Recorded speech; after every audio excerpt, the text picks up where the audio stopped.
বুকে ব্যথা হলেই কি সেটা গ্যাসের ব্যথা? আসসালামু আলাইকুম। আশা রাখি আপনারা সবাই ভালো এবং সুস্থ রয়েছেন। আজকে আপনাদের সাথে আরও একটা গুরুত্বপূর্ণ তথ্য বা ইনফরমেশন আলোচনা করব।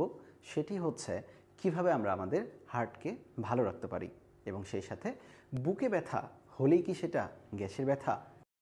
প্রথমেই আসি বুকে ব্যথা নিয়ে। তো বুকে ব্যথার শুরুতেই আমার হাতে আপনারা দেখতে পাচ্ছেন একটা হৃৎপিণ্ড, যেটাকে আমরা বলি হার্ট।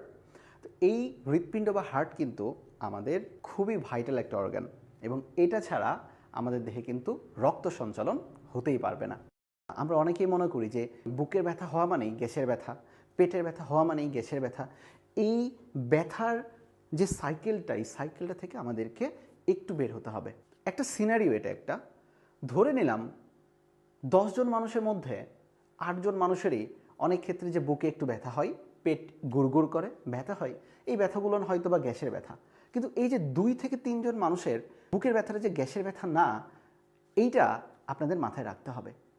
এবং যদি গ্যাস্ট্রিকের ব্যথা হয়ে থাকে আর কি, সেক্ষেত্রে কিন্তু পিপিআই বা আমরা এ ধরনের গ্যাসের ওষুধ খেলে কিন্তু কমে যাবে। কিন্তু বুকের ব্যথা যদি কখনো গ্যাসের বদলে ধরে নিলাম আমাদের দেহের সবচেয়ে ভাইটাল অর্গান হৃৎপিণ্ডের যদি হয়ে থাকে এবং এখানে কিন্তু ব্যথাটা হয় একদম বুকের মধ্য বরাবর, এটাকে আমরা বলি সেন্ট্রাল চেস্ট পেইন, এবং এই পেইনটা যদি হয় সেক্ষেত্রে অবশ্যই খুবই ভাইটাল এই অর্গান হৃৎপিণ্ডের কথা কিন্তু মাথায় রাখতে হবে। কারণ হৃৎপিণ্ডের যে ব্যথাটা বা হার্ট অ্যাটাকের ব্যথাটা, এইটাকে কিন্তু গ্যাসের ব্যথা বলে আমাদের ছেড়ে দেওয়া চলবে না। তাহলে অবশ্যই যদি কখনো বৃদ্ধ বয়স হয়, বৃদ্ধ বয়স বলতে আমাদের মাথায় রাখতে হবে বাংলাদেশের প্রেক্ষাপটে পুরুষদের ক্ষেত্রে মোটামুটি 45 বছর এবং স্ত্রীদের ক্ষেত্রে মোটামুটি 55 বছর, এর কম বেশি হতে পারে আর কি।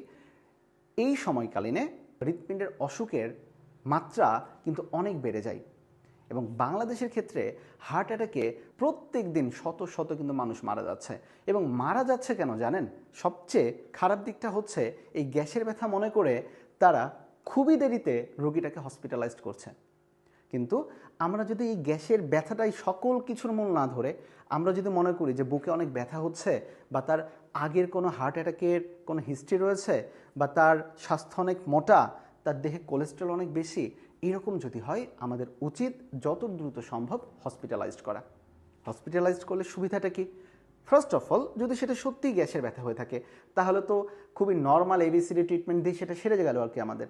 কিন্তু যদি কোনো কারণে সেটা গ্যাসের ব্যথা না হয়ে যদি সেটা হার্ট অ্যাটাকের ব্যথা বা অ্যাকিউট করোনারি সিনড্রোম যদি ব্যথা হয়, সেক্ষেত্রে তো গ্যাসের ওষুধ দিয়ে তো আমাদের কোনো লাভ নেই। তাহলে এই জন্য রোগীকে আমাদের হসপিটালাইজড করাটা উচিত। সঠিক ট্রিটমেন্ট করলে কিন্তু রোগী মৃত্যুর হাত থেকে